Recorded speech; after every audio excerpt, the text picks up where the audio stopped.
क्रिक बहुत अच्छी कहानी सुनाता है जिससे मिस्टर हैरिगन बहुत इंप्रेस हो जाते हैं। इसीलिए उसी शाम को मिस्टर हैरिगन क्रिक से मिलने उसके घर जाते हैं और उसे ऑफर करते हैं कि वो उनके लिए बुक्स रीड करे क्योंकि अब उनकी आंखें कमजोर हो चुकी हैं और इस काम के लिए वो क्रिक को हर घंटे $5 देंगे।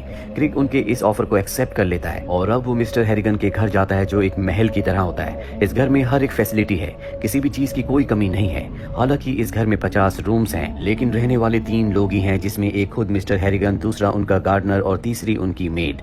और अब यहाँ क्रिक हर हफ्ते 3 बार आता है जहाँ मिस्टर हैरिगन कभी कभी उसे बोनस के तौर पर लॉटरी टिकट्स भी देते हैं। हालांकि क्रेग यहाँ पर सिर्फ पैसों के लिए आता है, पर जैसे जैसे वक्त बीतता है मिस्टर हैरिगन और क्रेग के बीच में एक अच्छा बॉन्ड डेवलप हो जाता है। 5 साल बीत जाते हैं और अब मिस्टर हैरिगन के बारे में क्रेग और भी जानना चाहता है। इसीलिए एक दिन इंटरनेट कैफे जाता है, गूगल में उनके बारे में सर्च करता है। उसे पता चलता है कि मिस्टर हैरिगन एक बहुत बड़े बिजनेसमैन थे, लेकिन उनका बिहेवियर अपने वर्कर्स के साथ बहुत ही रूड था। उनके वर्कर्स उनसे इतना परेशान थे कि कुछ लोगों ने उनकी वजह से अपनी जिंदगी को पूरी तरह से तबाह कर लिया। हालांकि क्रेग ने सब कुछ उनके बारे में पढ़ लिया है, लेकिन क्रेग का जो उनके प्रति व्यू होता है वो अब भी ज्यों का त्यों है। क्रेग के लिए वो एक बहुत ही अच्छे और भले इंसान है। अब क्रेग क्योंकि टीनेजर हो चुका है, इसीलिए वो हाई स्कूल में एडमिशन लेता है जहाँ पर कैनी नाम का एक लड़का उसे बुली करता है। वो कहता है कि तुम्हें मेरे जूतों को साफ करना होगा। क्रेग ऐसा करने से साफ साफ मना कर देता है। इससे पहले कि कैनी उसे और भी बुली करता है, यहाँ पर साइंस की टीचर आ जाती है, जिस वजह से कैनी वहाँ से चला जाता है। और अब यहाँ पर क्रेग के साथ जो कुछ हुआ था वो सारी बातें मिस्टर हैरिगन से डिस्कस करता है। मिस्टर हैरिगन कहते हैं कि जो लड़के तुम्हें बुली करते हैं तुम्हें उन्हें नरमी से नहीं बल्कि सख्ती से डील करना चाहिए, चाहे वो तुम्हारा स्कूल हो, कोई ऑफिस हो या बिजनेस हो। अब क्रेग को हाई स्कूल में कुछ दिन हो चुके हैं। वो देखता है कि हाई स्कूल में जितने भी बच्चे हैं वो अपने स्मार्टफोन्स के हिसाब से डिवाइडेड हैं। जिनके पास सैमसंग के फोन है वो अलग कैटेगरी में है, जिनके पास नोकिया के हैं वो अलग कैटेगरी में है, और जिनके पास आईफोन है उन्हें कूलेस्ट समझा जाता है। इसीलिए क्रेग घर जाकर अपने पिता से कहता है कि मुझे भी आईफोन चाहिए, और उसके पिता साफ साफ मना कर देते हैं। वो कहते हैं कि तुम्हारी उम्र फोन चलाने की नहीं बल्कि स्टडी करने की है, तुम्हें अपनी स्टडीज पर ध्यान देना चाहिए। मिस्टर हैरिगन जो उसे बार बार लॉटरी के टिकट देते हैं, आज जब वो उस टिकट को स्क्रैच करता है तो उसमें $3000 का इनाम होता है, जो देखकर वो बहुत खुश हो जाता है। उसके पिता भी अब उसके लिए आईफोन ले आते हैं क्योंकि आज क्रिसमस का डे है, और क्रिसमस डे पर उसके पिता उसे आईफोन देते हैं। वो अपने पिता के गले लग जाता है। फोन से सबसे पहले कॉल वो मिस्टर हैरिगन को करता है और कहता है कि आपने जो मुझे लॉटरी टिकट दिया था उसमें मैंने $3000 का इनाम जीता और मुझे मेरा पहला आईफोन मिला। अगले दिन जब क्रेग स्कूल जाता है तो वो अपने सभी दोस्तों को अपना आईफोन दिखाता है। इसके बाद वो कैफेटेरिया जाता है जहाँ पर उन बच्चों का ग्रुप है जिनके पास आईफोन्स है। यहाँ पर जेनिफर नाम की लड़की भी बैठी होती है जो कि उसका क्रश है। इसके बाद यंग क्रेग की आवाज सुनाई देती है जो अपने बचपन की कहानी सुना रहा होता है। वो बताता है कि धीरे धीरे मैं समझ पाया कि मेरे बिना मेरे पुराने एम्प्लॉयज अकेले और हेल्पलेस हैं और मैं भी उनके बिना हेल्पलेस हूँ। अब टीनेजर क्रेग डिसाइड करता है कि वो मिस्टर हैरिगन को एक आईफोन गिफ्ट करेगा ताकि वो उन्हें न्यू टेक्नोलॉजी से इंट्रोड्यूस करवा सके, साथ ही कभी भी उनसे बात कर सके, क्योंकि क्रेग को मिस्टर हैरिगन से बात करना बहुत अच्छा लगता है। जल्दी वो मिस्टर हैरिगन के लिए एक आईफोन खरीदता है। वो आईफोन मिस्टर हैरिगन को देने के लिए जाता है, लेकिन वो एक्सेप्ट करने से मना कर देते हैं। वो कहते हैं कि मुझे इसकी आदत लग सकती है, पर क्रेग के समझाने के बाद वो आईफोन को एक्सेप्ट कर लेते हैं और अब वो ज्यादा से ज्यादा वक्त आईफोन के साथ ही बिताते हैं। इसीलिए बुक्स में उनका इंटरेस्ट बहुत कम हो जाता है। वो पूरा दिन आईफोन ही चलाते रहते हैं। वक्त बीतने के साथ उनकी तबीयत बहुत ज्यादा खराब हो जाती है, यहाँ तक कि उन्हें ऑक्सीजन मास्क भी पहनना पड़ता है। क्रेग अगले दिन जब अपने रूटीन के हिसाब से उन्हें बुक रीड करने के लिए जाता है तो देखता है कि मिस्टर हैरिगन अब इस दुनिया में नहीं रहे। वो घर पर अकेले थे क्योंकि उनके दोनों हाउसकीपर छुट्टी पर थे। क्रेग अपने पिता को कॉल करता है। उसके पिता कहते हैं कि जब तक हेल्प नहीं आती तुम वहीं पर रहो। क्रेग की आंखों में आंसू होते हैं क्योंकि आज उसने अपने सबसे अच्छे दोस्त को खो दिया। हालांकि उसे पता है कि वो इस दुनिया में नहीं रहे, लेकिन फिर भी वो उनके लिए बुक रीड करता है। और अब कम्युनिटी के कुछ लोग आते हैं जो उनके फ्यूनरल की तैयारी करते हैं। चर्च में सब इकट्ठा होते हैं जहाँ पर क्रेग उनके लिए एक बार फिर से बुक रीड करता है। हालांकि ऐसा करने में उसे बहुत तकलीफ हो रही होती है क्योंकि वो मिस्टर हैरिगन के जाने से बहुत दुखी है। बुक रीड करने के बाद वो मिस्टर हैरिगन के पास जाता है और चुपके से उनके आईफोन को उनकी जेब में रख देता है। इसके बाद वो अपने पिता के साथ चर्च से निकल जाता है। तभी वहाँ पर मिस्टर हैरिगन का पर्सनल फाइनेंस मैनेजर आता है और बताता है कि मिस्टर हैरिगन ने अपनी वेल्थ में से $8 लाख क्रेग के नाम किए हैं ताकि वो अच्छी एजुकेशन प्राप्त कर सके।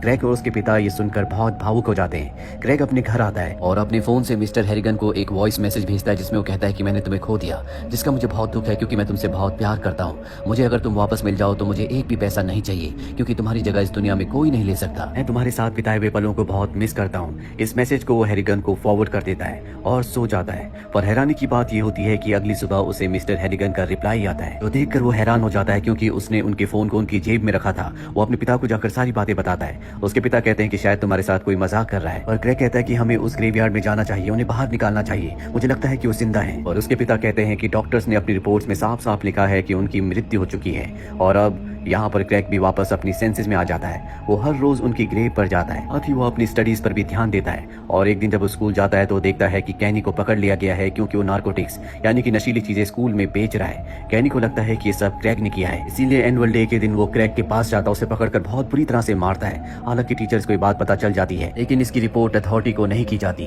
उसी रात को क्रैक एक बार फिर से मिस्टर हैरिगन के फोन पर वॉइस मैसेज भेजता है, उन्हें सारी बातें बताता है। उसे पता है कि कोई रिप्लाई नहीं आएगा, लेकिन फिर भी वो अपने दिल की बात मिस्टर हैरिगन के साथ शेयर कर रहा होता है। और तभी उसे मैसेज आता है कि कैनी की मृत्यु हो चुकी है। ये जानकर वो हैरान हो जाता है और उस जगह जाता है जहाँ पर उसकी डेड बॉडी होती है। उसे पता चलता है कि उसने बहुत ज्यादा शराब पी ली थी, जिस वजह से ऊपर से गिरकर उसकी मृत्यु हो गई। ग्रेग उसकी बॉडी को ध्यान से देखता है, उसके हाथ में शू पॉलिश लगी होती है और कुछ पॉलिश उसके मुंह पर भी लगी होती है।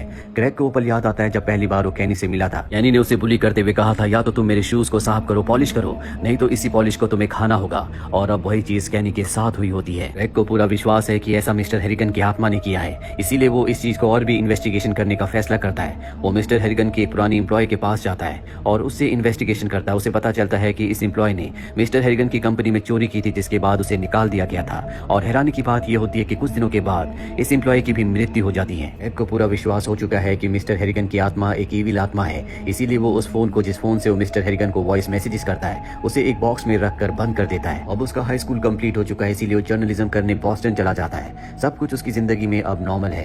तभी एक दिन उसके पिता का उसे कॉल आता है, जो उसे बताते हैं कि तुम्हारी हाई स्कूल की टीचर, जिससे तुम बहुत क्लोज थे, उसकी कार एक्सीडेंट में मृत्यु हो गई। ग्रेग को सुनकर बहुत दुख होता है, क्योंकि उसकी टीचर ने बचपन से लेकर अब तक उसे हमेशा सपोर्ट किया था। ग्रेग वापस अपने होम टाउन आ जाता है। यहाँ उसे पता चलता है कि एक आदमी जिसका नाम विटमोर है, वो शराब पीकर गाड़ी चला रहा था और उसी की गाड़ी के एक्सीडेंट की वजह से उसकी टीचर की मृत्यु हुई है।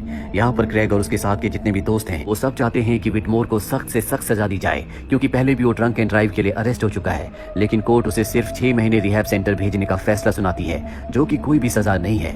और अब ग्रेग किसी भी कीमत पर उसे सजा देना चाहता है, इसीलिए वो उस बॉक्स को निकालता है जिसके अंदर उसने अपने आईफोन को रख दिया था, जिससे वो हमेशा मिस्टर हैरिगन को मैसेज किया करता था। ग्रेग उस फोन को निकालकर मिस्टर हैरिगन को मैसेज करता है कि विटमोर को जिंदा रहने का कोई हक नहीं है, उसकी वजह से एक मासूम की जान चली गई। और अगले दिन ग्रेग को पता चलता है रिहैब सेंटर में विटमोर की शावर लेते हुए मृत्यु हो गई। और अब ग्रेग अपने आप को विटमोर की और कैनी की मृत्यु का कारण समझता है, इसीलिए वो मिस्टर हैरिगन के घर जाता है ताकि उसे सुपरनैचुरल एक्टिविटीज का कोई सबूत मिल सके, लेकिन उसे कोई सबूत नहीं मिलता। इसके बाद वो मिस्टर हैरिगन के क्लोसेट को खोलता है, जहाँ पर उसे मिस्टर हैरिगन के बचपन की एक फोटो मिलती है। साथ ही उसे ये भी पता चलता है कि जिस तरह से बहुत कम उम्र में उसने अपनी मॉम को खो दिया था, मिस्टर हैरिगन ने भी अपनी मॉम को खोया था।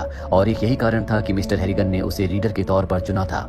ये सवाल उसकी जिंदगी का सबसे बड़ा सवाल था, क्योंकि वो जानता था कि इस शहर में उससे बहुत बेहतरीन रीडर्स हैं, लेकिन फिर भी मिस्टर हैरिगन ने उसे ही क्यों चुना। उसे अपने सवाल का जवाब मिल चुका है। इसके बाद वो मिस्टर हैरिगन की ग्रेव पर जाता और कहता है कि आपके जो और टेक्स्ट मैसेजेस थे, मैं उन्हें पहले नहीं समझा था, लेकिन अब मैं समझ चुका हूँ। उन मैसेजेस का मतलब था कि मुझे आपकी स्पिरिट को जाने देना होगा, मुझे आपसे कांटेक्ट नहीं करना होगा।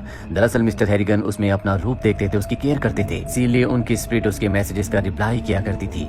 इसके बाद ग्रेग अपनी मॉम की ग्रेव पर भी जाता है, जहाँ पर वो बचपन से नहीं गया। वहाँ जाकर वो बहुत रोता है और अब वो लेक के पास जाता है, जहाँ पर वो अपने पहले आईफोन को, जिससे वो मिस्टर हैरिगन को हमेशा वॉइस नोट भेजा करता था, उसे लेक में फेंक देता है। हालांकि वो अपने नए फोन को, जो कि उसका एग्जिस्टिंग फोन है, उसे भी फेंकना चाहता है, लेकिन शायद आज की दुनिया में बिना फोन के कोई भी काम नहीं हो सकते, इसीलिए वो अपने फोन को नहीं फेंकता।